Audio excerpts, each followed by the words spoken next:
योजना इन Hindi YouTube channel पर आपका स्वागत है। दोस्तों, आप भारत के किसी भी राज्य में के रहने वाले हों, किसी भी राज्य में आप पेंशन लेते हों, अगर आप इन 5 नियमों को फॉलो करेंगे तो ज़िंदगी भर कभी भी आपकी पेंशन में रुकावट नहीं आएगी, आपकी पेंशन कभी नहीं रोकी जाएगी। वह 5 नियम कौन से हैं, हम आपको बताएंगे। देखिए, जब से सभी राज्यों में पेंशन का पैसा बढ़ाया गया है, तब से सरकार बहुत सख्त हो गई है और बहुत अच्छी तरीके से छानबीन करके ही आपको पेंशन दे रही है। तो चलिए वीडियो शुरू करते हैं। आप वीडियो को लास्ट तक देखिएगा, आप वीडियो अंत तक देखिएगा, आपकी समझ में सब कुछ आ जाएगा। तो चलिए शुरू करते हैं। अगर आप किसी भी राज्य में, चाहे आप 3,000 की पेंशन लेते हो, आप 1,000 रुपये महीना की पेंशन लेते हो, 1,500 रुपये महीना या 2,500 रुपये महीना की पेंशन लेते हो, तो अब आपको सरकार की तरफ से जारी किए गए कुछ नियम मानने पड़ेंगे, तभी जा कर के आपको आपकी पेंशन मिलेगी। देखिए, पेंशन का सिस्टम ऐसा है, पेंशन का जो कुछ कंट्रीब्यूशन है वह केंद्र सरकार करती है, प्लस जिस राज्य में आप रहते हैं उस राज्य की राज्य सरकार करती है।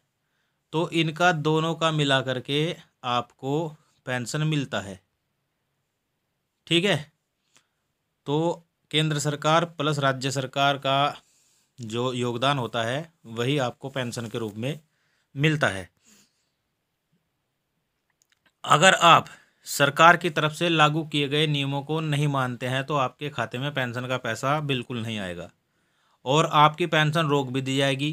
किसी किसी परिस्थिति में तो आपकी पेंशन पेंशन पोर्टल से ही हटा दी जाएगी। अगर आप इन नियमों का पालन नहीं करते हैं तो आपकी पेंशन रोकी भी जा सकती है और हो सकता है कि आपकी पेंशन लिस्ट से ही आपका नाम काट दिया जाए।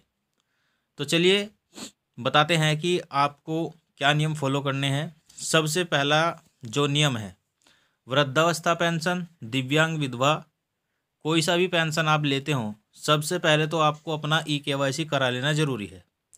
KYC अब अनिवार्य कर दिया है और यह KYC आपको हर साल कराना पड़ेगा। सबसे पहला नियम, अगर आप अपने खाते में पेंशन की किस्त लेना चाह रहे हैं, दिव्यांग पेंशन लेते हो, विधवा, वृद्धा या कोई सी भी पेंशन लेते हो या आप कुष्ठावस्था पेंशन लेते हो, तो सबसे पहले आपको अपनी पेंशन का KYC कराना ज़रूरी है। अगर आप KYC नहीं कराते हैं तो आपका जो नाम है वह पेंशन लिस्ट से हमेशा के लिए काट दिया जाएगा, जो सरकार के नियम हैं। चलिए अब दूसरा नियम देख लेते हैं। अगर आप ऊपर की बताई हुई तीनों पेंशन स्कीमों प्लस कुष्ठावस्था पेंशन की जो स्कीम है वह भी जोड़ दिया है, चारों पेंशनों में से कोई भी पेंशन लेते हैं तो आपको अपने आधार कार्ड को आपके बैंक अकाउंट से जोड़ना होगा, लिंक कराना होगा। अगर आप ऐसा नहीं करते हैं तो आपका आने वाला पैसा रुक जाएगा, या तो वह सेंट्रल गवर्नमेंट के पास रुक जाएगा या स्टेट गवर्नमेंट के पास रुक जाएगा। जैसे कि हमने ऊपर बताया है कि सेंट्रल गवर्नमेंट और स्टेट गवर्नमेंट दोनों मिलकर ही आपको पेंशन देते हैं। अगर आप अपने आधार कार्ड को अपने बैंक अकाउंट से लिंक नहीं कराते हैं तो आपका पैसा आपके पास तक नहीं पहुंच पाएगा। अगला नियम, जो तीसरा नियम है, तीसरे नियम, अगर आपकी डिटेल गलत है, अगर आपने फॉर्म भरते समय कोई गलती की है, कोई गलत जानकारी दी है और आप चाहते हैं कि आप उस गलती को ऑनलाइन सुधार कर ले, तो भाई ऐसा बिल्कुल नहीं होने वाला है। आप उसे ऑनलाइन नहीं कर सकते, उसको सुधारा नहीं जा सकता। उसका सुधार करने के लिए एक ही तरीका है, वह है आप अपने समाज कल्याण विभाग के ऑफिस में जाएं, जा कर के अपने ऑनलाइन किए हुए आवेदन को निरस्त करा लें। आपको अपने समाज कल्याण विभाग में जा कर के एक फॉर्म भर कर देना होगा, जिसमें आपका ऑनलाइन किया हुआ आवेदन फॉर्म 15 दिन के अंदर निरस्त हो जाएगा। उसके बाद आप दोबारा से अप्लाई कर सकते हैं। देखिए, अगर आपने कोई फॉर्म भरा है और भाई उसमें गलत डिटेल भर दी है तो आप उसे ऑनलाइन नहीं सुधार सकते। आपका केवल उसे समाज कल्याण विभाग के ऑफिस में जाके निरस्त करा सकते हैं और इसमें आपको 15 दिन का समय दिया जाता है। 15 दिन के बाद आप अपना दूसरा फॉर्म भर करके पेंशन के लिए अप्लाई कर सकते हैं। यहाँ पर अगला जो नियम है, पेंशन के लिए आपको अपने डॉक्यूमेंट भी चेक करने होंगे। मान लीजिए आधार कार्ड में आपका नाम कुछ और है और बैंक खाते में कुछ और है, अन्य डॉक्यूमेंट में कुछ और है। अगर आपकी यह डॉक्यूमेंट गलत हैं तो आप इनमें भी सुधार करा ले, तभी जा कर के आपको पेंशन दिया जाएगा। अब यहाँ पर देखिए, मान लीजिए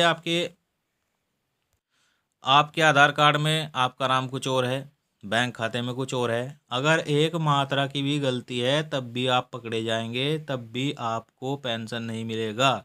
जब तक उन्हें सुधारेंगे नहीं तब तक आपको पेंशन नहीं मिलेगा, और जब सुधार करा लेंगे तभी जा कर के आपको यहाँ पर पेंशन दिया जाएगा।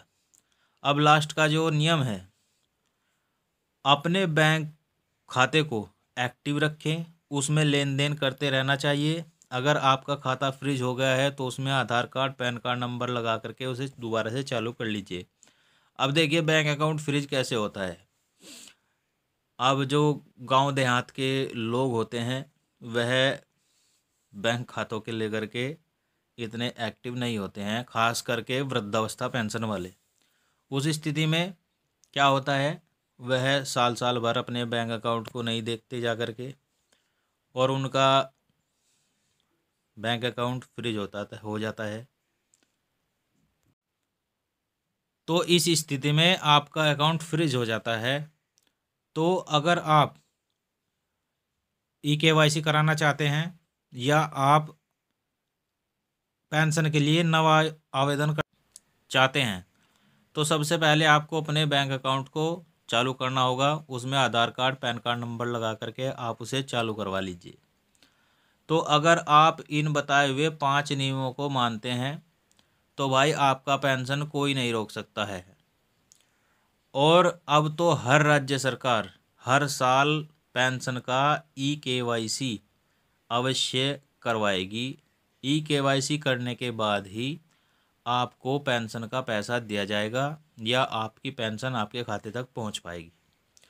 आपने देखा होगा कि जो रिटायर कर्मचारी हैं हर साल उनका सरकार जमा करवाती है और वह देखती है कि जो पेंशन ले रहे हैं वो जीवित हैं या मर चुके हैं।